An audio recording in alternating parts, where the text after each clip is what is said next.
All right, y'all. Hello, I'm Catherine. Welcome back to my channel. I am the owner of Evergreen Era Film and Photo. I am going to talk to you about how to choose whether to have an elopement or a wedding. Which one? Which one are you going to choose? Let's talk about it today. Here we go. Here we go.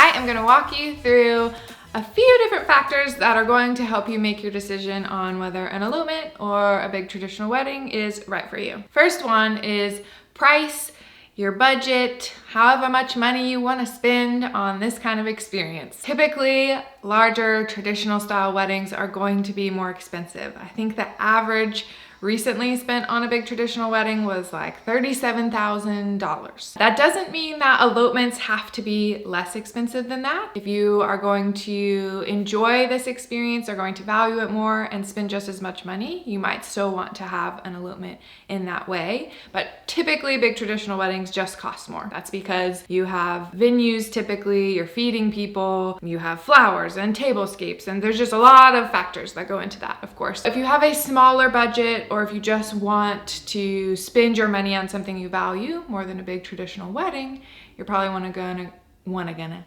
wanna go towards the elopement route. Next is flexibility. This does not mean how good you are at yoga. This means how flexible you want your experience to be. Big traditional weddings follow a timeline, they follow a plan, typically have a planner there on the day that is guiding everyone on when to do exactly everything, and you're just gonna follow that. That's just kind of how it goes. You do have a bit of a say, of course, of how your big wedding goes, but typically follows a general timeline. Elopement days can be whatever the heck you want them to be. They can go with the flow if it's just you and the couple. They really aren't strict on any type of schedule. The most amazing thing about elopement days is that you can just rest and enjoy and go with the flow. If there's a beautiful moment, you can stay in that moment longer, and you get to choose what parts other people can be a part of or not be a part of. That's more typical in an elopement scenario. Because they're a lot smaller too. That's the big thing, is the smaller the size of people, then the more flexibility you have for if you want to travel somewhere, if you want to go on an adventure. It just allows for that flexibility. The next thing is, of course, tradition. Big traditional weddings have tradition involved, normally based on your culture, what your family has done. If you feel really connected to that and love those things, then that's going to be a really lovely experience for you. If you aren't so connected to the ideas of traditions and don't value them, then having an elopement allows you to step away from that, and you can create whatever traditions or experiences that you want to have. The next thing to consider is your venue or location. If you're going to have a big traditional wedding, you're probably going to have to spend money, book, reserve a actual venue, a place that has weddings, that reserves it for that experience. Again, this goes back to price. It's going to cost more money to do something like that. If you're someone like me who enjoys being in the outdoors the most and feels the most alive and connected in those spaces, then having an elopement might be a better fit for you, because you have the option and the opportunity to celebrate in natural spaces, because you're going to have a lot smaller of a group. You can potentially travel farther, like I mentioned before. Those are two big different things that you're going to have to choose between for an elopement or a wedding. The next thing that might make a difference for you is whether or not you and your partner are more introverted or more extroverted. I find that a lot of couples who are more introverted don't like being the center of attention, don't like having a lot of eyes on them.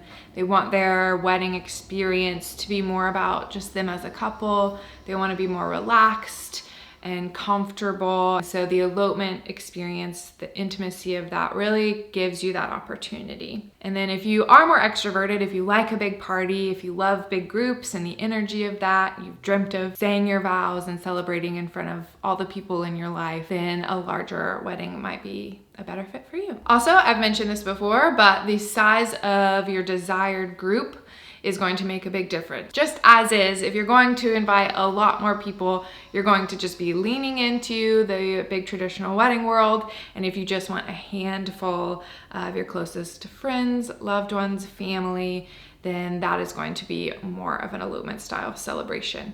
Also, if you want no one there, definitely an elopement style situation. You might choose to have a lot of people there or not a lot of people there for whatever personal reasons you have. Some people really just want to be around all the people in their life, and that feels really good. And for some people, that feels really stressful with a lot of expectations and opinions for their wedding day. And so that totally depends on what you're feeling. And I just encourage you to pick what feels truly best to you and not what you're being forced to do. Not forced, I don't know, not forced, pushed, encouraged, you know what I mean. Another thing you'll want to consider is the group's needs and your own personal needs. So if you have a family member or a friend who has some form of disability or needs some more accessible locations to be a part of your day, this might make a big impact on whether you choose a venue and a big traditional wedding versus a smaller elopement. Maybe the people you want involved are really going to need easy parking, some bathroom access. A lot of those things are gonna make a difference. If you're going into the outdoors, it's not likely that there's gonna be a lot of parking, bathroom access, accessible trails. That's just a lot more rare, unfortunately. Those things are going to play into what you're going to choose at the end of the day. And then last but not least at all, the most important, biggest factor are your values. This should be the core of your decision making. What are the experiences you want to have in life? What do you love the most? What are you going to look back on and not regret? You're going to love it. You're going to be so glad that that is how you spent your day. You know deep down in your core what's going to feel best for you. And remember, this is you and your partner deciding these things together. Remember that there's not just big traditional wedding and small elopement. You can have something in between. You can have a more intimate, small wedding if you want to. There is a spectrum of what feels best. But I hope that these tips really helped you figure out what direction to go, because I want you to have a day that is totally true to who you are. Awesome. If you have any questions at all, please put them in the comments below. I will respond to you with all the help I can. Please like and subscribe if you want more elopement planning help. Otherwise, I'll see you in the next video.